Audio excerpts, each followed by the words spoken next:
नमस्कार दोस्तों, मैं अभिषेक गुप्ता, संयुक्त कलेक्टर छत्तीसगढ़ शासन। आप लोग प्रतियोगी परीक्षा की तैयारी अच्छे से कर सकें, इसके लिए संविधान का लेक्चर सीरीज रेडी कर रहा हूँ। आज हमारा चौथा लेक्चर है। मैं चाहता हूँ कि आप लोग इस लेक्चर को 1.5 गुणे की स्पीड में देखें ताकि आप लोगों का समय कम लगे। क्लास के बाद कुछ क्वेश्चंस हैं जो अपन करेंगे। ये क्वेश्चंस प्रीवियस ईयर में पूछे गए हैं जो काफ़ी महत्वपूर्ण प्रकृति के हैं, तो आप लोग थोड़ा ध्यान दीजिएगा तो क्वेश्चन बनाने में मज़ा आएगा। मेरा इस डिस्क्रिप्शन में टेलीग्राम चैनल या और अपना व्हाट्सएप नंबर दूंगा। आप लोग को अगर किसी प्रकार का मार्गदर्शन चाहिए हो या कोई बात करनी हो तो आप लोग उसमें मैसेज कर सकते हैं मुझे। और अगर आप लोग को ये ये लेक्चर अच्छा लगेगा तो इसको कृपया ज़रूरतमंद लोगों तक पहुंचाएंगे। चलिए शुरू करते हैं। भारतीय संविधान की उद्देशिका अथवा प्रस्तावना। उद्देशिका प्रस्तावना है क्या दोस्तों? संविधान एक बहुत बड़ा ग्रंथ है। आप लोगों को मालूम है, पिछले लेक्चर में बताया हूँ कि संविधान में कितने अनुच्छेद हैं। 395 अनुच्छेद हैं, 12 अनुसूचियाँ हैं, 22 भाग हैं। तो इतने बड़े ग्रंथ का जो मूल है, जो सार है, जो उद्देश्य है, वो कहाँ दिखाई पड़ता है? हमें संविधान की प्रस्तावना में दिखाई पड़ता है। संविधान की प्रस्तावना क्या थी? पिछले लेक्चर में हमने पढ़ा था कि नेहरू जी ने संविधान सभा में उद्देश्य प्रस्ताव प्रस्तुत किया था। कब प्रस्तुत किया था? प्रस्तुत किया था उद्देश्य संकल्प 13 दिसंबर 1946 को। ये डेट बहुत इंपॉर्टेंट है, याद रखिएगा। और ये पास कब हो गया? 22 जनवरी 1947 को। तो ये जो उद्देश्य संकल्प था, यही समझ लीजिए प्रस्तावना थी। प्रस्तावना में को संविधान का भाग माने या ना माने, इसको लेकर कई वाद हुए सुप्रीम कोर्ट में, हाई कोर्ट में। उसको हम लोग आगे पढ़ते हैं थोड़ी देर में। अभी वर्तमान की स्थिति ये है कि संविधान में संशोधन हो सकता है, संविधान की प्रस्तावना में संशोधन हो सकता है, लेकिन संविधान का जो मूलभूत ढांचा है, जो संविधान के सकारात्मक तत्व हैं, वो नष्ट नहीं होने चाहिए। संविधान की प्रस्तावना में एक बार संशोधन हुआ है अभी तक, 42वां संशोधन। उसके बाद जो हमारा संविधान की प्रस्तावना है वो किस प्रकार की है वो अपन देखते हैं। ये देखिए दोस्तों, यह है हम भारत के लोग, यहाँ से लेकर के यहाँ तक का है, आखिरी तक। ठीक है, इसको अगर आप लोग एक बार झट से पढ़ लें तो बड़ा अच्छा रहेगा। हम भारत के लोग, भारत के संपूर्ण पौध संबंध, पढ़ लीजिए एक बार झट से। अब इसको हम लोग डिस्कस करते हैं। इसमें पूछता क्या है दोस्तों प्रस्तावना में? ये पूछेगा कि 42वें संशोधन में क्या क्या जुड़ा। ठीक है, पहला। दूसरा पूछेगा कि कितने प्रकार के इसमें, इसका क्रम पूछेगा दोस्तों।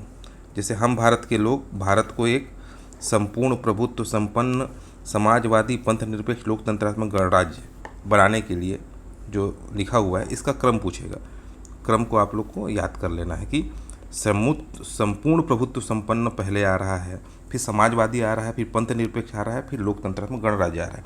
कोड याद कर लीजिए इसका, SSP, संपूर्ण प्रभुत्व संपन्न, समाजवादी, पंथ निरपेक्ष और लोकतंत्रात्मक गणराज्य आप लोग को याद रहेगा। इसके बाद दोस्तों आगे क्या है, यहाँ पे क्या क्या चीज़ें हमको प्रोवाइड करता है प्रस्तावना? सामाजिक, आर्थिक और राजनीतिक न्याय। तो ये जो न्याय है ना दोस्तों, इसको याद रखिएगा, कितने प्रकार का न्याय दिया गया है। तो कितने प्रकार का है? 3 प्रकार का, सामाजिक, आर्थिक और राजनीतिक न्याय। फिर क्या दिया गया है हमें? कैसे किसी बात की है? स्वतंत्रता की। स्वतंत्रता कौन कौन सी है? विचार, अभिव्यक्ति, विश्वास, धर्म और उपासना की स्वतंत्रता। ठीक है। और समता भी दी गई है, प्रतिष्ठा और अवसर की समता। इसको एक एक वर्ड्स को याद रखिएगा दोस्तों। पूछ देगा कि कौन सा न्याय दिया है, स्वतंत्रता में कौन कौन सी स्वतंत्रता शामिल है, समता है तो क्या क्या चीज़ की समता है। ठीक है। अवसर की समता प्राप्त करने तथा के लिए तथा उन सब में व्यक्ति की गरिमा और राष्ट्र की एकता और अखंडता सुनिश्चित करने में बंधुता बढ़ाने के लिए दृढ़ संकल्पित होकर अपनी संविधान सभा में आज तारीख 26 नवंबर 1949, इसको याद रखिएगा दोस्तों, 26 नवंबर 1949। लागू कब हुआ था हमारा संविधान? लागू हुआ था 26 जनवरी 1950 को। ठीक है, लेकिन प्रस्तावना जो है उसमें क्या दिया गया है? 26 नवंबर 1949 तारीख दी गई है। और इस संविधान को अंगीकृत, अधिनियमित और आत्मार्पित करते हैं। इसको आप लोग ध्यान रखिए। लागू कब हुआ? 26 जनवरी 1950 को। चलिए आगे देखते हैं दोस्तों। यहाँ पे एक चीज़ और बता दूं दोस्तों, 42वां जो संशोधन था उसके बाद 3 शब्द जुड़े थे। 3 शब्द कौन कौन से? समाजवादी, पंथ निरपेक्ष व अखंडता। समाजवादी कहाँ पे है? यहाँ पे समाजवादी ये रहा, पंथ निरपेक्ष ये रहा, अखंडता यहाँ पे रहा। ठीक है, चलिए 42वां संशोधन 1976। आगे चलते हैं दोस्तों। समाजवादी पंथ निरपेक्ष अखंडता शब्द 42वें संशोधन से जुड़े। जी हाँ, जुड़े। उद्देश्य प्रस्ताव ही प्रस्तावना बना। जी हाँ, बना। जो नेहरू जी ने प्रस्तुत किया था, फिर से बताइए दोस्तों, किस दिन प्रस्तुत किया था? याद कीजिए, आप लोग को याद करना जरूरी है। 13 जनवरी 1946 को, और पास कब हो गया? 22 जनवरी 1947। अब संविधान की प्रस्तावना में है लिखा है हम भारत के लोग। क्या लिखा हुआ है? हम भारत के लोग। इसको कहाँ से लिया गया है, किस देश से? तो अमेरिका की स्वतंत्रता की घोषणा से लिया गया। संपूर्ण प्रभुत्व संपन्न, मतलब हम लोग तो संपूर्ण प्रभुत्व संपन्न हैं, हम लोग आंतरिक और बाह्य नीतियों में मनाने में स्वतंत्र हैं। ये पूछता है क्वेश्चन दोस्तों कि प्रभुता या प्रभुत्व किस पे निहित है? तो संविधान में निहित नहीं है, जनता में निहित है ना। ठीक है, प्रभुता किस में निहित है? भारत की जनता में निहित है। इसी में आता है समानता, स्वतंत्रता एवं बंधुत्व। ये फ्रांस की राज्य क्रांति से लिया गया है। यार ये समानता, स्वतंत्रता एवं बंधुत्व जो है ये तो ठीक है, लेकिन ये प्रस्तावना में तो नहीं है। ठीक है, कहीं और है, बट याद रखिएगा फ्रांस की राज्य क्रांति से समानता, स्वतंत्रता एवं बंधुत्व की अवधारणा ली गई है। एक चीज़ और बताना चाह रहा था दोस्तों कि जो प्रस्तावना है इसका विचार जो है ना, हम लोग कहाँ से लिए थे प्रस्तावना का विचार? आपको पिछले वीडियो में बताया था, जिसमें हम लोग संविधान की विदेशी संविधान से क्या क्या लिए हैं, तो उसमें भी आप लोग बता रहा था मैं। प्रस्तावना का विचार है वो हमने लिया है यूएसए से। प्रस्तावना को नहीं लिया है, प्रस्तावना का विचार को लिया है, और प्रस्तावना अपने हिसाब से बनाई है हमने। ठीक है दोस्तों, कुछ वाद हुए हाई कोर्ट में, सुप्रीम कोर्ट में, जिसमें प्रस्तावना के बारे में कुछ व्याख्याएं की गई न्यायालय के द्वारा। बेरूबारी यूनियनवाद था। बेरूबारी यूनियनवाद में कोर्ट ने बोला कि प्रस्तावना संविधान का अंग नहीं है, और चूंकि संविधान का अंग नहीं है इसलिए संसद प्रस्तावना में संशोधन नहीं कर सकती। और साथ में ये भी कहा कि अगर हमें संविधान की को व्याख्या करने में, संविधान की कोई भाषा है जिसको हम समझ नहीं पा रहे हैं और उसकी व्याख्या करने की आवश्यकता पड़ती है, तो वहाँ पर प्रस्तावना क्या करेगा? हेल्प करेगा। ठीक है, इसके बाद आया हमारा केशवानंद भारतीवाद 1973। इसमें अपना प्रीवियस डिसीजन को चेंज करते हुए ये बोला गया प्रस्तावना संविधान का अंग है और इसमें संशोधन भी होगा, लेकिन संशोधन होगा तो मूल ढांचा परिवर्तित नहीं होना चाहिए संविधान का या प्रस्तावना का।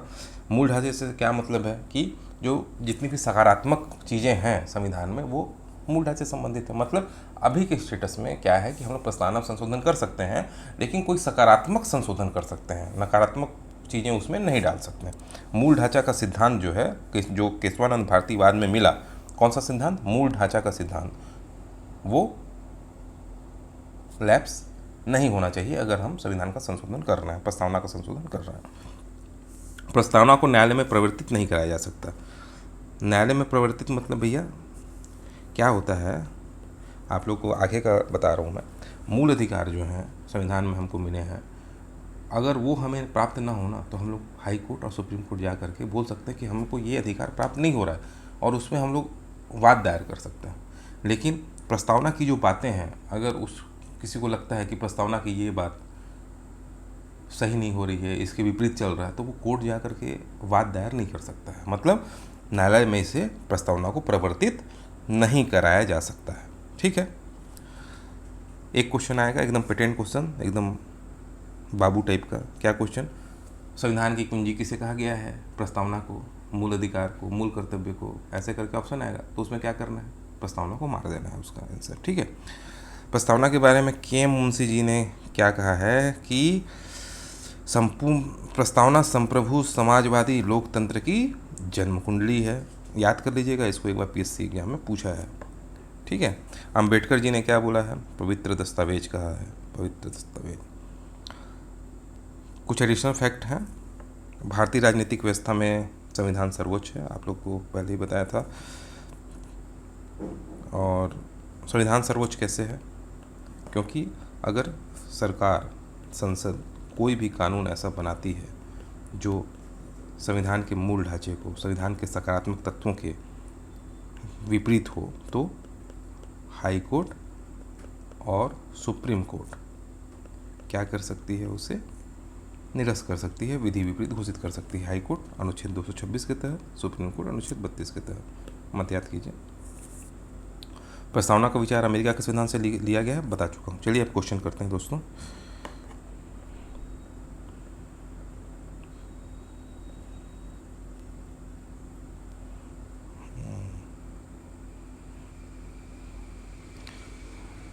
क्वेश्चन करना बहुत ज़रूरी है जीवन में। पढ़ने से एग्ज़ाम नहीं निकलता है। किससे निकलता है? क्वेश्चन बनाने से, और ख़ासकर प्रीवियस क्वेश्चन बनाने से। इससे पता चलता है कि आप लोग की तैयारियों का स्थिति क्या है, आप लोग सही दिशा में तैयारी कर रहे हैं कि नहीं कर रहे हैं। चलिए, ये आई एस प्री 1997 का क्वेश्चन बहुत बड़ा क्वेश्चन है। इसमें बस ये पूछ रहा है कि दिनांक पूछ रहा है कि किस दिन संविधान अंगीकृत हुआ। तो बताइए, 26 जनवरी मार दूँ? नहीं, 26 नवंबर 1949। ठीक है। दूसरा क्वेश्चन, भारतीय गणतंत्र 26 जनवरी 1950 को सही संवैधानिक स्थिति क्या थी? 26 जनवरी 1950 को क्या हुआ था? संविधान लागू हुआ। उस दिन क्या था? लोकतंत्रात्मक गणराज्य, संपूर्ण प्रभुत्व संपन्न समाजवादी पंथ धर्म लोकतंत्रात्मक गणराज्य था क्या उस दिन? उस दिन नहीं था भाई। क्यों नहीं था? क्योंकि समाजवादी, पंथ निरपेक्ष और लोकतंत्र नहीं, सॉरी, समाजवादी वो पंथ निरपेक्ष और अखंडता थी, एकता और अखंडता। समाजवादी पंथ निरपेक्ष कब जुड़ा? 42वां संशोधन 1976 में जुड़ा। तो लोकतंत्रात्मक गणराज्य गणतंत्र हो सकता है। संपूर्ण प्रभुत्व धर्मनिरपेक्ष तो जुड़ा नहीं था, तो ये होगा नहीं। संपूर्ण प्रभुत्व लोकतंत्र में ये होगा, और ये भी नहीं होगा। मतलब सी ऑप्शन होगा दोस्तों, है ना, संपूर्ण प्रभुत्व लोकतंत्रात्मक गणराज्य।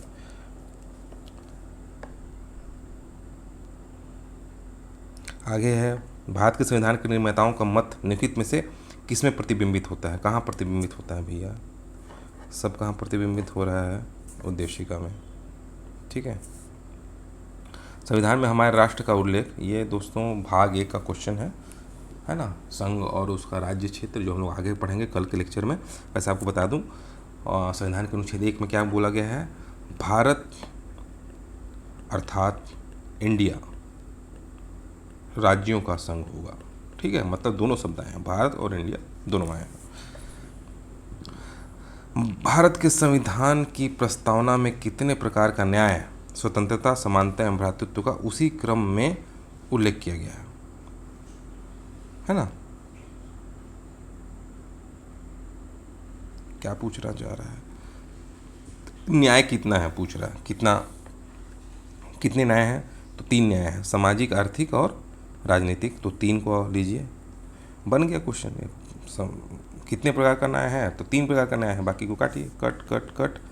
ठीक है, बाकी को देख लीजिएगा। ये सब क्या है, आईएएस के एग्जाम में ऐसा ही सॉल्व होता है क्वेश्चन। समय थोड़ा कम रहता है और वहाँ पे पूरे ऑप्शन बनते नहीं है, तो सीधे से क्या करना पड़ता है, ऑप्शन देख करके क्या करना पड़ता है, सॉरी हाँ, गलत क्वेश्चन गलत निकाल के ऑप्शन को हटाना पड़ता है, फिर उसमें से एक का चुनाव करना पड़ता है, एक ऑप्शन का। भारतीय संविधान की प्रस्तावना के संबंध में कौन सा सही है? गणतंत्र, जनवादी, धर्मनिरपेक्ष, समाजवादी,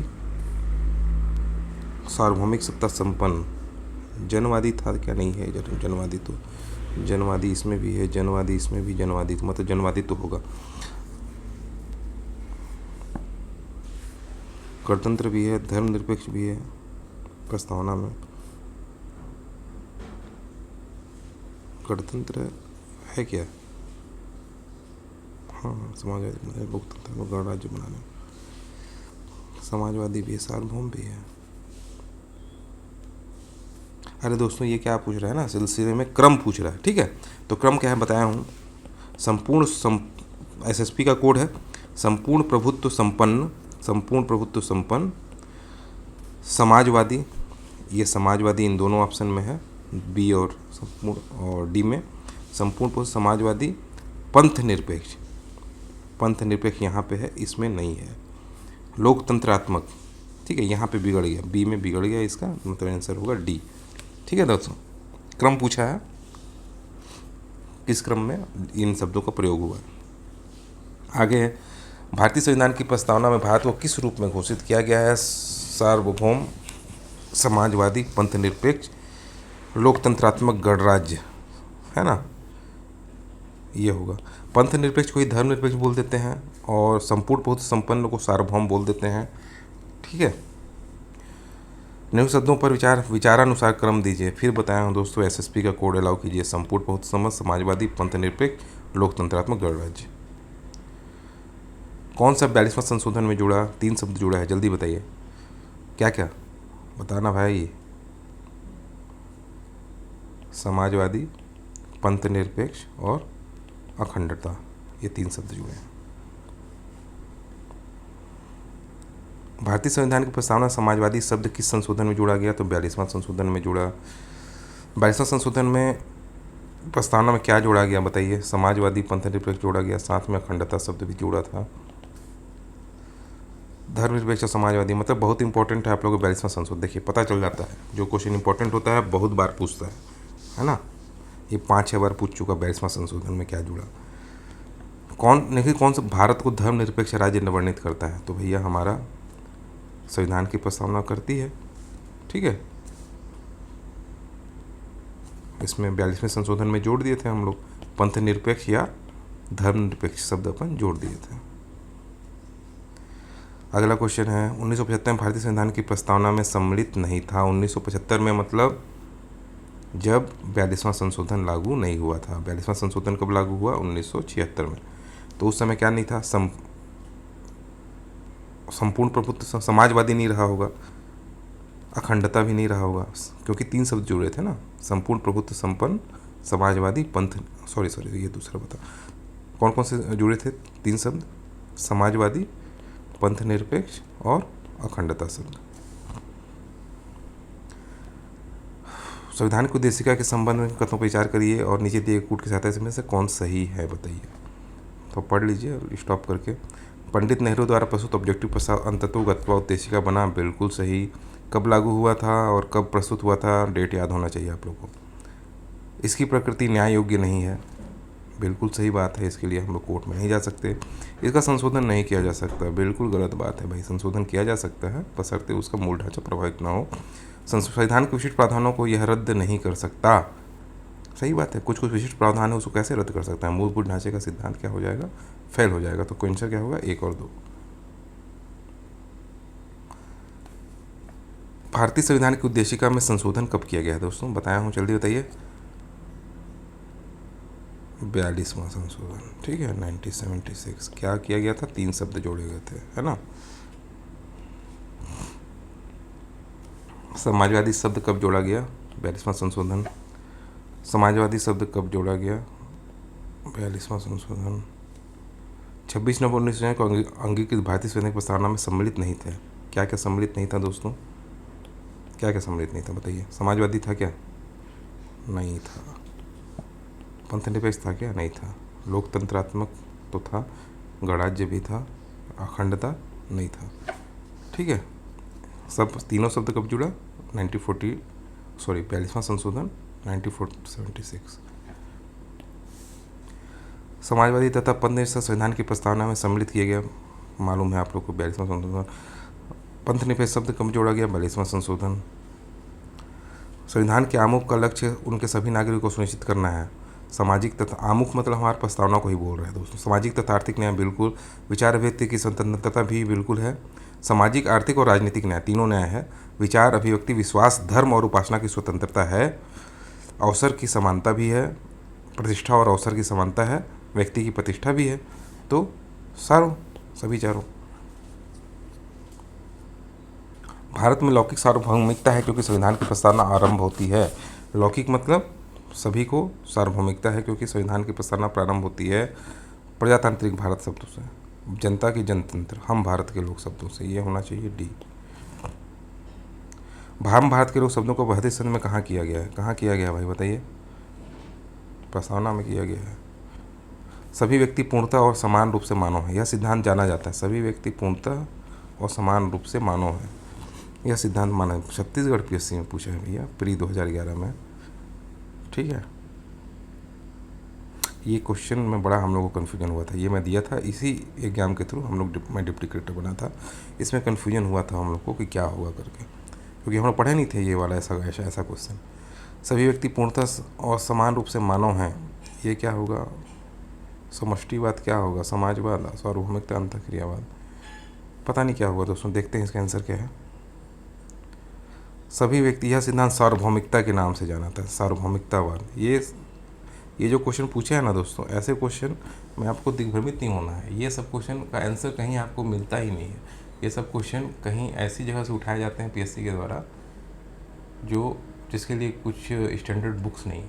तो ये सब एक आध जो क्वेश्चन ऐसे आते हैं ना, इसके पीछे आप लोग को भागना नहीं है, ठीक है।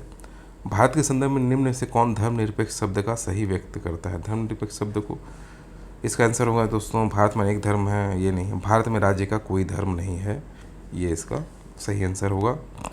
कौन सा शब्द भारत के संविधान की उद्देशिका में नहीं है? समाजवादी है कि नहीं दोस्तों? है तो समाजवादी।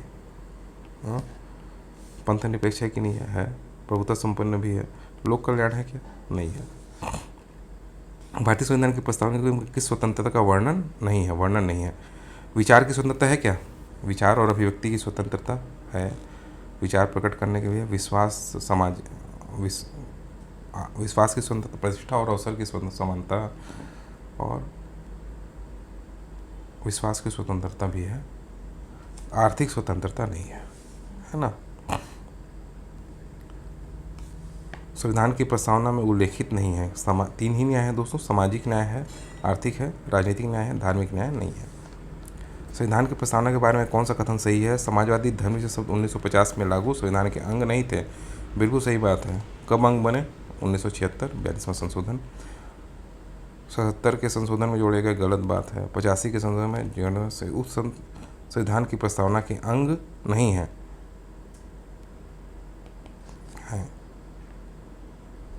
ये आंसर हो जाएगा। भारतीय संविधान का कौन सा भाग संविधान की आत्मा कहलाता है? संविधान की आत्मा कहाँ है भैया? राज्य की नीति, उद्देशिका में। के.एम. मुंशी ने इसे राजनीतिक जन्मपत्री कहा। के.एम. मुंशी ने क्या बोला था? राजनीतिक जन्मपत्री, जन्म कुंडली बोला था। सुभाष कश्यप ने कहा संविधान शरीर है तो प्रस्तावना उसकी आत्मा है। सुभाष कश्यप क्या बोलता है? संविधान शरीर है तो प्रस्तावना उसकी आत्मा है।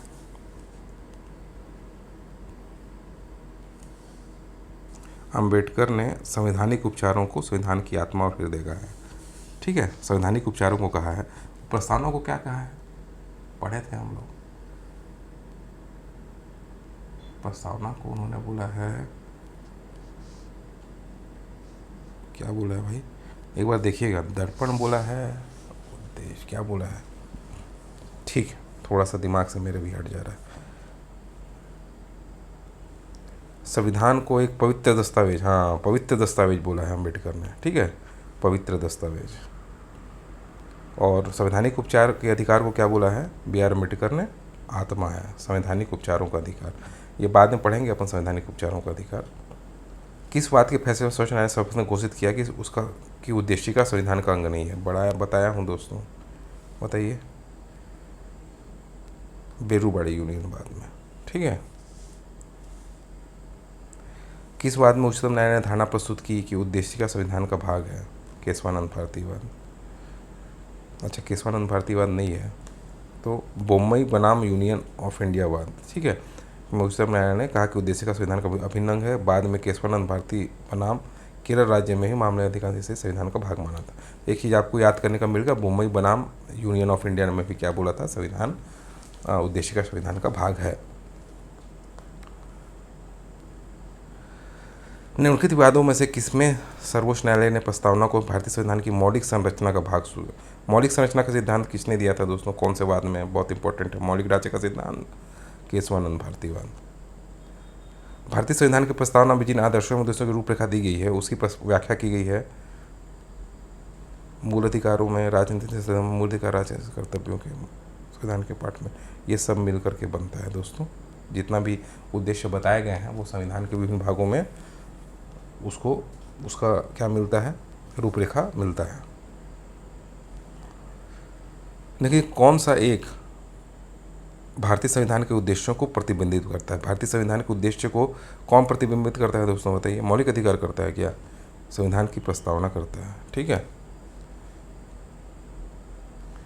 भारत के संविधान की उद्देशिका में कितने प्रकार की न्याय की व्यवस्था है, बताइए दोस्तों, कितने प्रकार की न्याय की व्यवस्था है? 3 है ना, सामाजिक, आर्थिक, राजनीतिक, 3 न्याय। आर्थिक न्याय का किस में उपबंध है दोस्तों? आर्थिक न्याय का उपबंध किस में है? उद्देशिका में तो है ही। उद्देशिका और मूल अधिकार बोल रहा है, उद्देशिका और राजकेंद्रित तत्व बोल रहा है, और मूल अधिकार और राजकेंद्रित तत्व, और उपयुक्त में से कुछ नहीं। देखिए उद्देशिका में तो है, ये तो श्योर है। इसके अलावा हम आगे पढ़ेंगे तो उसमें आएगा राज्य केंद्रित तत्व में आएगा कि राज्य केंद्रित तत्व में अनुच्छेद 38 है दोस्तों, उसमें लिखा हुआ है कि राज्य सामाजिक, आर्थिक, राजनीतिक न्याय स्थापित करने के लिए नियम बनाएगा, ऐसा करके एक अनुच्छेद है। अब बाकी इसको पढ़ेंगे। ये क्या है, ये क्वेश्चन बेसिकली ये प्रस्तावना का नहीं है, प्रस्तावना के साथ साथ राज्य के निधि तत्व को पढ़ने के बाद ये क्वेश्चन बनता है हमसे। इसका आंसर वैसे बी होगा। संविधान में दिया गया आमुख न्यायालय में लागू नहीं होता, सही है कि गलत है? बिल्कुल सही है। महत्वपूर्ण है उसकी उपयोगिता है, बिल्कुल उपयोगिता है भाई। शासन करने के उद्देश्यों को उल्लिखित करता है, बिल्कुल करता है। संविधान के कानूनी अर्थ निर्णय में सहायता करता है, बिल्कुल करता है। तो चारों हो जाएगा। ओ माय गॉड, यहाँ पे तो है ही नहीं चारों ऑप्शन। क्या आंसर दिया है? सभी 4 कथन सत्य हैं दोस्तों, लेकिन ये क्वेश्चन थोड़ा सा विवादित हो जाएगा, है ना, क्योंकि चारों ऑप्शन सही हैं और ऑप्शन जो विकल्प है उसमें चारों ऑप्शन नहीं दिया गया है, विवादित हो जाएगा। हालांकि ये चारों सही है। इसके बाद दोस्तों ये दूसरे चैप्टर का है, ठीक है। चलिए दोस्तों, आप लोगों को बहुत बहुत धन्यवाद, आप लोगों ने ये लेक्चर देखा, और आप लोग अच्छे से तैयारी कीजिए। अगला चैप्टर जो है, अगर हमारा अगला लेक्चर कल इतने ही टाइम मैं डालूँगा, उसमें हम लोग संविधान का पहला भाग है जो संघ और उसका राज्य क्षेत्र, उसको पढ़ेंगे, और हो सकता है उसी लेक्चर में मैं नागरिकता को भी पढ़ा दूँ, ठीक है दोस्तों। चलिए, बहुत बहुत धन्यवाद आप लोग को।